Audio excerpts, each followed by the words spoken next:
Good afternoon civil third year. Welcome to RIT online classes.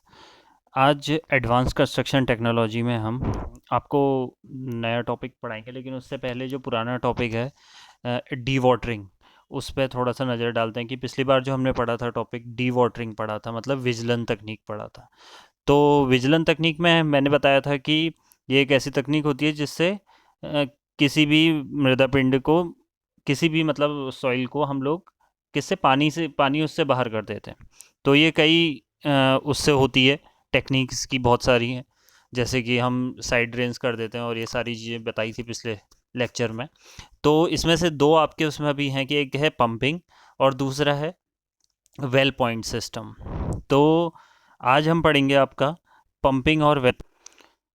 तो D watering की पहली जो है मेथड है वो है पंपिंग सिस्टम। तो इस सिस्टम में क्या करते हैं हम कि पानी जो है उसे वो एक मैकेनिकल पंप द्वारा हम बाहर फेंकते हैं। ठीक है। तो इसके लिए हम क्या कर देते हैं, साइड पे अपने मैकेनिकल पंप लगा देते हैं।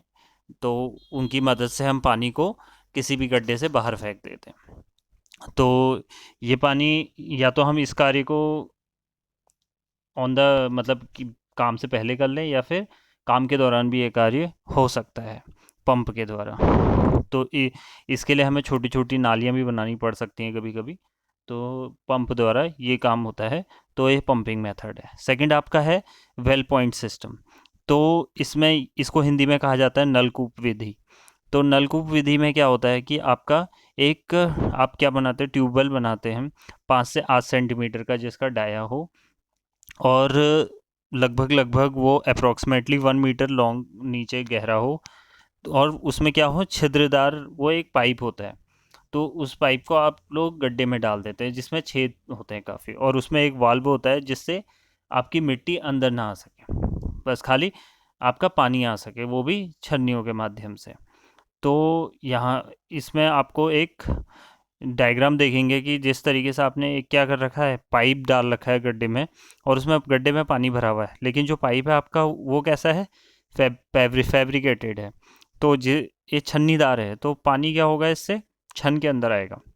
हम पानी को बाहर खींच लेते हैं और इस तरीके से क्या करते हैं, जब इसमें सक्शन होगा तो क्या होगा कि इसका जो मेन वाल्व है वो बंद हो जाएगा और जो इसकी छन्नियाँ हैं वो खुल जाएंगी, जिससे कि पानी इस पाइप के अंदर आके बाहर आ सकता है। तो ये जो मेथड है, इस मेथड को हम 6 मीटर की गहराई तक का पानी ही निकाल सकते हैं। उससे गहरा अगर होगा तो फिर ये मेथड उतना कारगर नहीं है। इसके बाद जो नेक्स्ट टॉपिक है वो है आपका disposal of soil and balancing.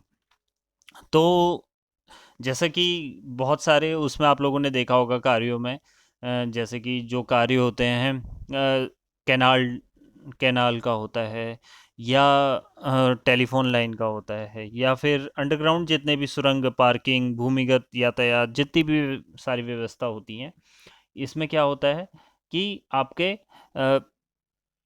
बहुत सारी मिट्टी निकलती है बाहर। तो उस मिट्टी का डिकम्पोज करना इतना आसान नहीं होता है कि उसको कहीं पे फेंक दिया जाए। तो क्या होता है कि उसको फेंकने के लिए ये बहुत बड़ी समस्या है। तो इसके लिए इसकी soil and balancing, disposal of soil and balancing ये करनी पड़ती है।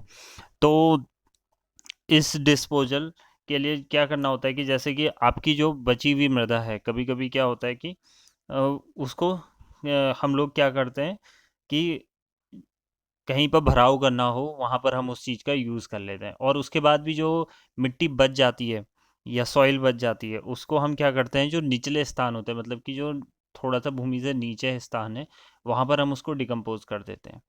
तो इससे जो सॉइल का है डिकम्पोजिशन हो जाता है। लेकिन कई बार ये ऊपर की मिट्टी थोड़ा जो पहले से सॉइल नीचे है उसको थोड़ा सा नुकसान भी पहुंचा सकती है। तो क्या करते हैं कि जैसे आपका कहीं पे कंस्ट्रक्शन काम चल रहा है, तो आपकी अर्थवर्क चल रहा है, तो उस समय क्या करते हैं हम लोग कि जो आपका वॉल्यूम ऑफ कटिंग है वो वॉल्यूम ऑफ फिलिंग के बराबर हो जाए, इस तरीके से आप अपने किसी भी कार्य को पूरा करते हैं।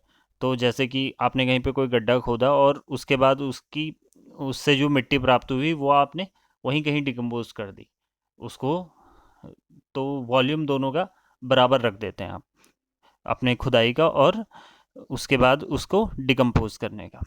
तो वहीं आप लोगों ने देखा होगा कि जैसे जो पहाड़ी राज्य हैं वहाँ पर क्या होता है, सड़क निर्माण के दौरान क्या होता है कि जो आपकी एक्स्ट्रा मिट्टी होती है उसको आप लोग क्या कर देते हो, जैसा कि इस डायग्राम में दिखाया गया है, नीचे वाले डायग्राम में, कि आपने पहाड़ों में जो मिट्टी आप ऊपर से रोड के दौरान खुद रही है उसे आप नीचे क्या कर रहे हो, रिटेनिंग वॉल में डाल दे रहे हो, रिटेनिंग वॉल की बैक फिलिंग में यूज़ कर दे रहे हो।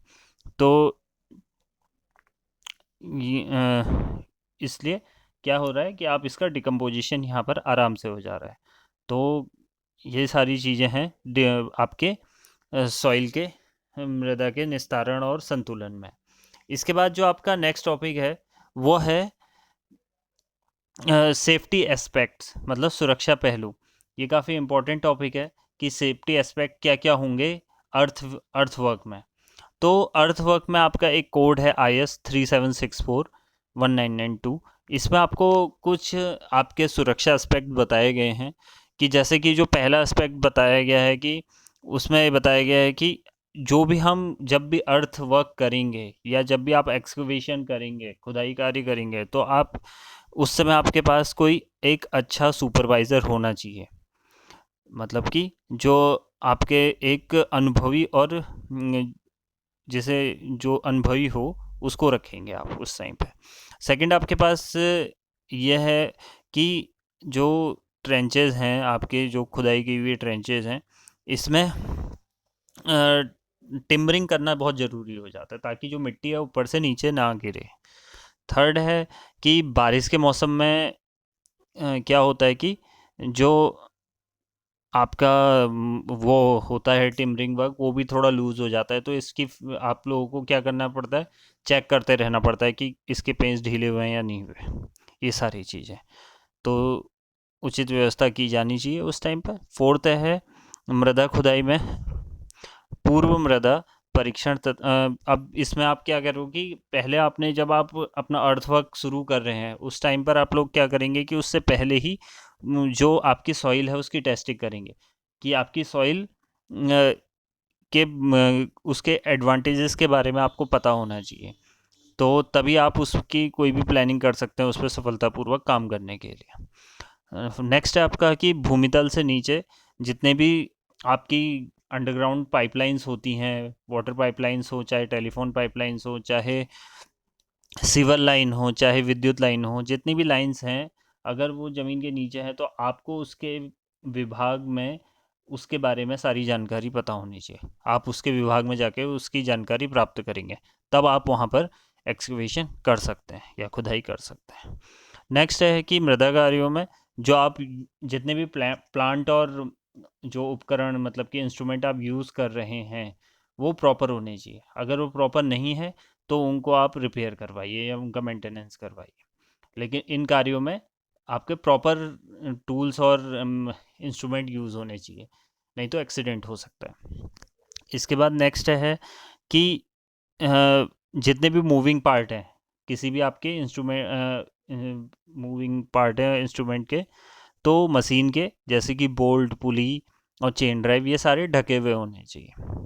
नेक्स्ट है कि आपके आपका जहाँ पर भी वर्किंग प्लेस है एक्सकवेशन का, वहाँ पर प्रॉपर क्या होनी चाहिए, लाइट होनी चाहिए, ताकि आपका कोई एक्सीडेंट ना हो उस वजह से। तो यही सारे हैं आपके सेफ्टी एस्पेक्ट्स जो किसी अर्थवर्क को करने में यूज़ होते हैं। तो आज की क्लास के लिए इतना ही। Thank you.